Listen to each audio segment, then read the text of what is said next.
नमस्कार दोस्तों, स्वागत है आपका यूनिफैक्स पर। दोस्तों, जैसा कि आपको पता ही है कि हमारे देश में भारतमाला, सागरमाला, इंडस्ट्रियल कॉरिडोर और मेक इन इंडिया जैसे प्रोजेक्ट्स पर काम चल रहा है ताकि किसी भी तरह अपने देश के इंफ्रास्ट्रक्चर को मजबूत करके 2024 तक कम से कम 5 ट्रिलियन की इकोनॉमी बना जा सके। और दोस्तों, आप में से बहुत से लोग कमेंट्स करते हैं कि गवर्नमेंट्स ने प्रोजेक्ट्स तो लॉन्च कर दिए हैं, लेकिन ये पूरे कब होंगे इसका कुछ पता नहीं है। लेकिन दोस्तों, आपको बात ये समझनी होगी कि आज जो चाइना इतना विकसित है उसका कारण ये है कि चाइना पिछले 25 से 30 सालों से अपने इंफ्रास्ट्रक्चर के ऊपर काम कर रहा है और तब जाकर वो अपने आप को सुपर पावर कहलवाने का दम रखता है। और दोस्तों, इंडिया के पास इतना पैसा भी नहीं है कि हम एकदम पैसा लगाकर अपने इंफ्रास्ट्रक्चर को मजबूत कर पाएँ। एक सर्वे के अनुसार इंडिया को अपना इंफ्रास्ट्रक्चर मजबूत करने के लिए कम से कम 4 ट्रिलियन की इन्वेस्टमेंट की ज़रूरत पड़ेगी, जबकि हमारी इकोनॉमी ही सिर्फ 3 ट्रिलियन की है। इसके लिए ज़रूरी है कि हमारे देश में फॉरेन इन्वेस्टमेंट आए ताकि हम फिर वो पैसा इंफ्रास्ट्रक्चर को मजबूत करने के लिए लगा सकें। और दोस्तों, आज मैं आपको एक ऐसे प्रोजेक्ट्स के बारे में बताऊंगा जो हमारे देश में 2 लाख करोड़ की फॉरेन इन्वेस्टमेंट को अट्रैक्ट करेगा। लेकिन वीडियो शुरू करने से पहले अगर आप चैनल पर नए हैं तो चैनल को सब्सक्राइब करें और साथ में बेल आइकन को भी प्रेस करें। तो चलिए आज की इस वीडियो को शुरू करते हैं। दोस्तों, मैं जिस प्रोजेक्ट के बारे में बात कर रहा हूँ वो प्रोजेक्ट भारत में बनने वाली एक ऑयल रिफाइनरी प्रोजेक्ट है जो दुनिया का सबसे बड़ा ऑयल रिफाइनरी कम पेट्रोकेमिकल कॉम्प्लेक्स होगा। दोस्तों, इस प्रोजेक्ट के लिए सबसे पहले इंडिया और सऊदी अरेबिया के बीच एक कॉन्ट्रैक्ट साइन हुआ था, जिसके अकॉर्डिंग सऊदी अरेबिया हमारी इंडियन ऑयल कंपनी के साथ मिलकर एक ऑयल रिफाइनरी का निर्माण करेगा और इसमें भारत के साथ मिलकर $42 बिलियन का इन्वेस्टमेंट करेगा। और दोस्तों, ये जो प्रोजेक्ट था वो महाराष्ट्र स्टेट में रत्नागिरी डिस्ट्रिक्ट में ननार विलेज में लगने वाला था। लेकिन दोस्तों, कुछ पॉलिटिकल इंटरफेरेंस और वहाँ पर खेती करने वाले फार्मर्स के प्रोटेस्ट के कारण इस प्रोजेक्ट को महाराष्ट्र के रायगढ़ डिस्ट्रिक्ट में रोहा में शिफ्ट कर दिया गया। क्योंकि दोस्तों, रत्नागिरी में जिस जगह पर ये ऑयल रिफाइनरी बनने वाली थी वो एरिया एकदम ग्रीन एरिया था और वहाँ पर बेस्ट क्वालिटी के अल्फोंसो आम की खेती भी थी जिसका भारत एक्सपोर्ट करता है।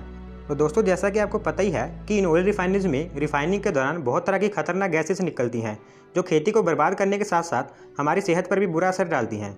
इसी समस्या को देखते हुए महाराष्ट्र गवर्नमेंट ने इस प्रोजेक्ट को रायगढ़ डिस्ट्रिक्ट के रोहा में शिफ्ट कर दिया। और दोस्तों, रोहा में शिफ्ट करने का एक और फ़ायदा है कि रोहा में पहले से ही इंडस्ट्रियल सेटअप है जिसमें कई तरह की केमिकल प्रोसेसिंग यूनिट्स लगी हुई हैं। तो ऐसे में दोस्तों, इस रिफाइनरी को रोहा में लगाना एकदम सही है।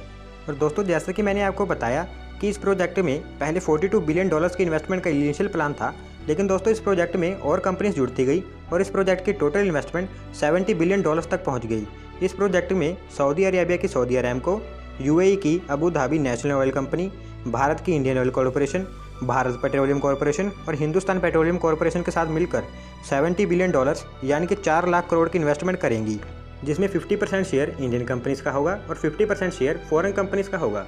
दोस्तों, इससे आप अनुमान लगा सकते हैं कि इस प्रोजेक्ट से हमारे देश में सीधे 2 लाख करोड़ यानी कि $35 बिलियन की फॉरेन इन्वेस्टमेंट आएगी। दोस्तों, अगर आप इसे दिल्ली मुंबई इंडस्ट्रियल कॉरिडोर से कंपेयर करें तो दिल्ली मुंबई इंडस्ट्रियल कॉरिडोर की टोटल कॉस्ट $90 बिलियन है, जिसके अंतर्गत बहुत सारे प्रोजेक्ट शामिल हैं। और वहीं अगर आप इस प्रोजेक्ट को देखें तो इस सिंगल प्रोजेक्ट की टोटल कॉस्ट $70 बिलियन है। दोस्तों, ये प्रोजेक्ट कोई छोटा मोटा प्रोजेक्ट नहीं है। आप इसको ऐसे ही समझें कि वर्तमान में इंडिया, यूएस और चाइना के बाद क्रूड ऑयल का तीसरा सबसे बड़ा इंपोर्टर है और इंडिया जितना क्रूड ऑयल कंज्यूम करता है उसका 83% वो इंपोर्ट करता है। आप देख सकते हैं ये कितना ज़्यादा है। और वहीं दोस्तों, India yearly approximately 200 million metric tonnes crude oil consume करता है। और अगर हम भारत के क्रूड ऑयल रिजर्व की बात करें तो भारत के पास सिर्फ 594.49 million metric tonnes crude oil का रिजर्व है। आप देख सकते हैं ये कितना कम है। अगर इसे हम लगातार यूज़ करते जाएँ तो सिर्फ 3 सालों में ये ख़त्म हो जाएगा। अब दोस्तों, मैं कुछ डाटा के अकॉर्डिंग बताता हूँ कि इस प्रोजेक्ट का हमारे देश को क्या फ़ायदा होगा। दोस्तों, ईयर 2017 एंड 18 में इंडिया ने 205.3 MMT क्रूड ऑयल को कंज्यूम किया था, जिसमें से approximately 173 MMT crude oil India ने इंपोर्ट किया था।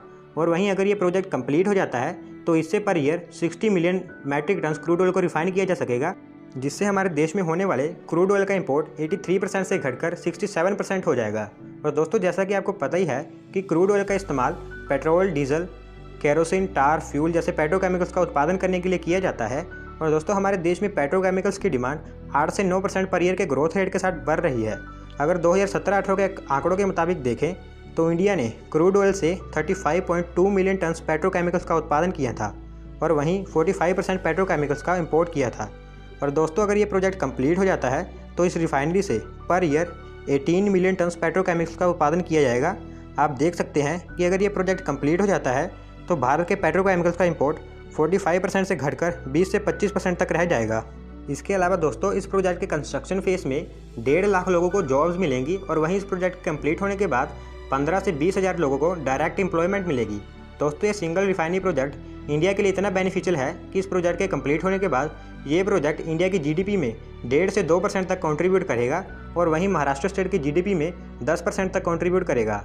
दोस्तों जैसा कि मैंने आपको बताया कि कई और कंपनीज के इस प्रोजेक्ट के में इंटरेस्ट दिखाने के कारण इस प्रोजेक्ट की टोटल इन्वेस्टमेंट $42 बिलियन से $70 बिलियन हो गई और इसी कारण इस प्रोजेक्ट के लिए लैंड एरिया को 10,000 एकड़ से बढ़ाकर 15,000 एकड़ कर दिया गया है।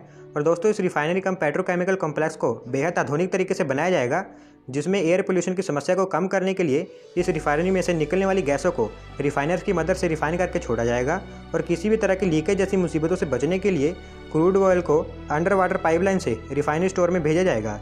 इसके अलावा दोस्तों इस रिफाइनरी में हर तरह के क्रूड ऑयल को रिफाइन किया जा सकेगा, जिससे petroleum, diesel, jet fuels, LPG, heating oils और एनर्जी फ्यूल का प्रोडक्शन किया जा सकेगा। इस रिफाइनरी में प्रोड्यूस किए गए पेट्रोलियम और डीजल जैसे पेट्रोकेमिकल्स को देश के अलग अलग राज्यों में रेल वैगन्स, पाइपलाइंस और टैंक ट्रंक की मदद से कंजप्शन के लिए भेजा जाएगा। इसके अलावा इन रिफाइनरीज में रिफाइन हुए ऑयल को बाहर देशों में भेजने के लिए और स्टोरेज के लिए 1500 एकड़ के एरिया में क्रूड टर्मिनल्स और पोर्ट का निर्माण किया जाएगा। दोस्तों आप सोच रहे होंगे कि सऊदी अरेबिया को इस प्रोजेक्ट से क्या फ़ायदा होगा और वो फालतू में इतना पैसा क्यों लगा रहा है। तो दोस्तों मैं आपको बता दूं कि इंडिया जितना क्रूड ऑयल का इंपोर्ट करता है वो ज़्यादातर इराक और सऊदी अरेबिया से ही करता है। और दोस्तों पिछले 2-3 सालों से इराक ने सऊदी अरेबिया को पछाड़कर इंडिया को ज़्यादा क्रूड ऑयल का एक्सपोर्ट किया है। और दोस्तों आप तो जानते ही हैं कि इंडिया क्रूड ऑयल का कितना बड़ा इंपोर्टर है और कोई भी देश इतना बड़ा मार्केट कभी नहीं छोड़ना चाहेगा। इसलिए सऊदी अरेबिया भारत में इतना पैसा लगा रहा है क्योंकि उसको भी इंडिया का मार्केट चाहिए। दोस्तों इस प्रोजेक्ट को दिसंबर 2015 में लॉन्च किया गया था, जो 2022 तक स्टार्ट होने वाला था, लेकिन दोस्तों लैंड एक्वाइजेशन की प्रॉब्लम के कारण इस प्रोजेक्ट की डेडलाइन को 2025 तक पुश कर दिया गया। लेकिन दोस्तों अब हमारी गवर्नमेंट पूरा प्रयास कर रही है कि इस प्रोजेक्ट को 2025 तक स्टार्ट कर दिया जाए और इस मौके को हाथ से ना गंवाया जाए। तो दोस्तों आज की वीडियो में बस इतना ही। अगर वीडियो पसंद आई हो तो वीडियो को लाइक करें और चैनल को सब्सक्राइब करें। धन्यवाद आपका वीडियो को देखने के लिए।